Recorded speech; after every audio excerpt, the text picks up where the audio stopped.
तुम्हाला माहिती आहे का, 11 पौर्णिमा देवीची ओटी भरल्यावर आयुष्यात कसा बदल होतो की आपण स्वतःही थक्क होतो.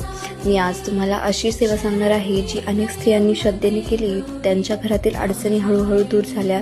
जर तुम्हीही मनापासून देवीवर विश्वास ठेवत असाल तर हा व्हिडिओ शेवटपर्यंत नक्की बघा, कारण आज मी सांगणार आहे देवीची ओटी भरून 11 पौर्णिमा कशा करायच्या आणि त्याचे खरे महत्त्व काय आहे. या पौर्णिमेला सकाळी आंघोळ करून स्वच्छ साडी नेसावी, देवघर स्वच्छ करून दिवा लावावा, देवीसमोर हात जोडून संकल्प करावा.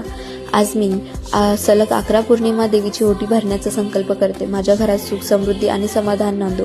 तुम्ही ही सेवा महालक्ष्मी, दुर्गा किंवा आपल्या कुलदेवी समोर करू शकता.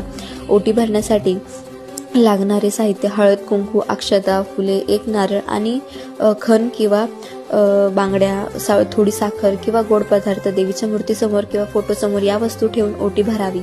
सकाळी किंवा संध्याकाळी चंद्रदर्शनानंतर पूजा करू